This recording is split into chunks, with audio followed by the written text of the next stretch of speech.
they didn't ignore her quietly. They ignored her the way crowds ignore beggars, by looking straight through her, as if acknowledging her existence might somehow lower their own status. The alien woman stood at the edge of the grand exchange of Vyerk Station, tall and still, her pale silver skin catching the artificial starlight in muted reflections. Four delicate crests swept back from her head like frozen flames, marking her species unmistakably. A Valkyrie. Once, that name had commanded silence across entire sectors. Now merchants stepped around her robes, diplomats brushed past without pause. Even station drones deprioritized her presence, redirecting paths as if she were static clutter in the flow of commerce. She did not beg, she did not protest. She simply waited, and waited, and waited. One Ethan Cole noticed her because she was doing something no one else in the exchange was doing. She was standing perfectly still. After 12 hours hauling cargo manifests for a third-rate shipping guild, Ethan's feet hurt, his spine ached, and his patience was gone. Vyerk Station was chaos incarnate, voices overlapping in a dozen languages, holographic ads screaming for attention, smells of alien food clashing in the air. Everyone was moving, except her. She stood like a statue carved from moonlight, hands folded within the long sleeves of her robes, chin lifted, not in pride but in restraint. Her eyes, a deep, luminous violet, followed the crowd without focusing on anyone in particular. Ethan slowed. "Hey," muttered a dockworker beside him. "Don't stare, Valkyrie bring bad luck." Ethan frowned. "What kind of superstition is that?" The dockworker shrugged. "The kind that keeps you employed." Ethan didn't reply. He was too busy noticing the faint tremor in the alien woman's hands. She wasn't aloof. She was exhausted. The Valkyrie Empire had fallen 3 cycles ago. Everyone knew that. They had ruled through diplomacy and fear in equal measure, their queens revered not just as leaders but as living symbols, strategists, philosophers, and, according to legend, genetically engineered embodiments of authority. When the empire collapsed after an internal succession war, the galaxy had reacted swiftly. Trade sanctions, border seizures, diplomatic erasure, and then something worse: amnesia. Worlds pretended the Valkyrie had never mattered at all. Ethan had read about them in a half-finished history module during transit training. He remembered one line clearly: Valkyrie queens are taught from birth that to kneel is to cease being. Looking at the woman now, he understood the weight of that sentence. He approached her slowly. That alone drew attention. A pair of Keth traders paused mid-argument. A nearby hollow vendor flickered uncertainly. The Valkyrie woman noticed him when he stopped directly in front of her. Her eyes sharpened, not with hope but caution. "Yes," she asked, voice melodic yet worn thin, galactic standards spoken with formal precision. Ethan swallowed. Hi, sorry to bother you."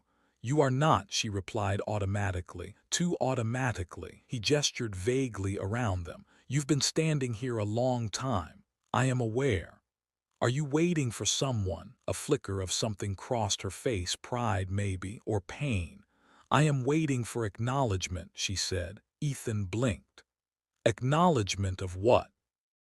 "Of my right to speak." Silence settled between them, heavy and uncomfortable. Ethan scratched the back of his neck. "Okay, that tracks with this place." Her crest shifted subtly, a Valkyrie sign of confusion. "You are not dismissing me."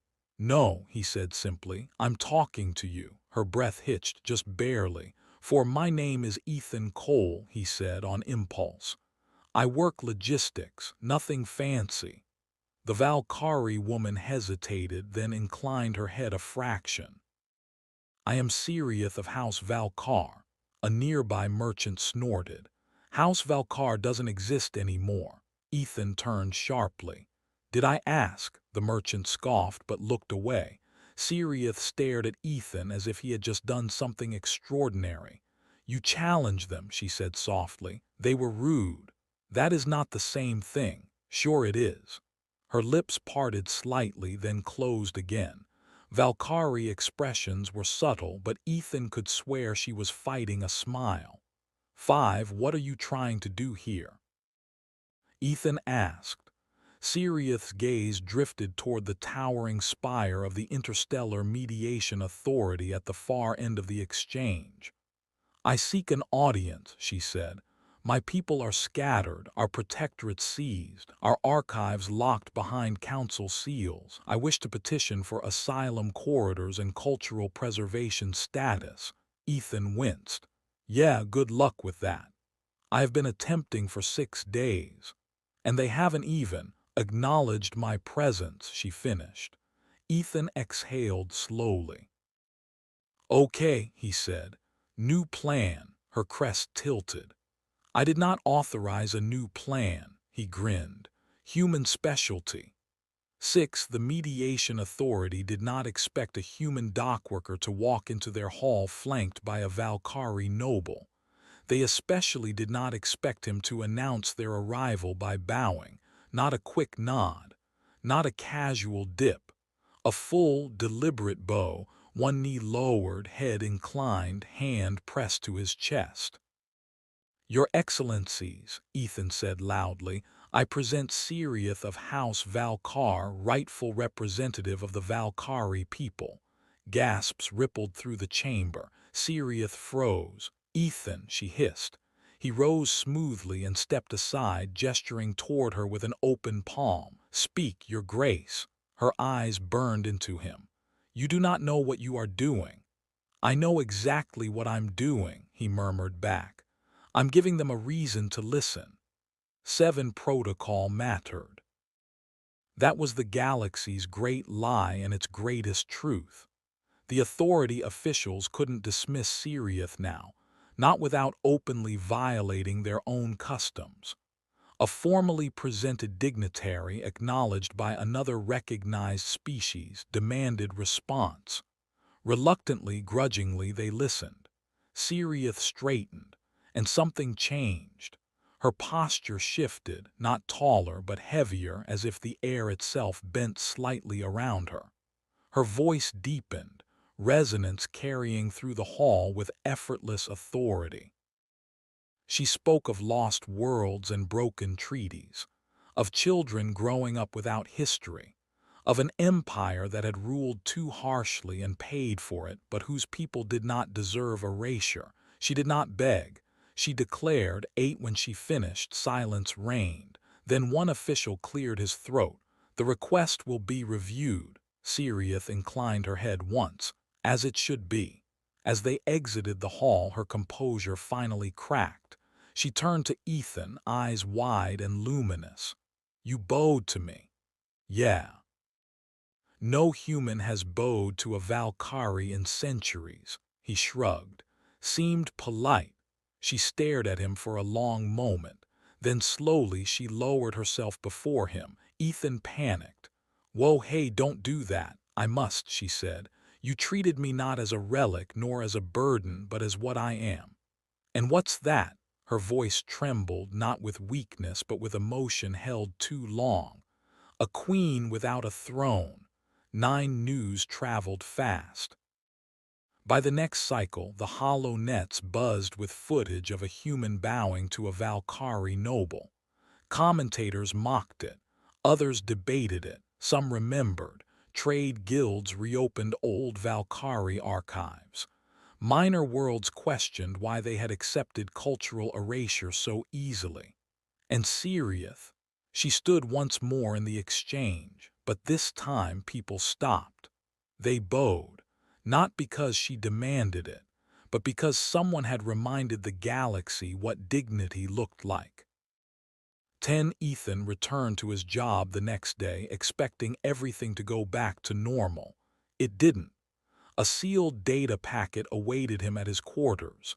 Inside was a single message marked with Valkyrie royal sigils. House Valkyr is reborn, and a throne, when it stands again, will remember who treated its queen as royalty when she had nothing. Ethan leaned back in his chair, stunned. "Huh," he said. "Did not see that coming." Outside the viewport, Vyerk Station drifted on. But somewhere in the galaxy, a fallen people had taken their first step back into history. Because one human had done the unthinkable. He had shown respect when none was required, and in doing so, reminded the universe why humanity was never truly small.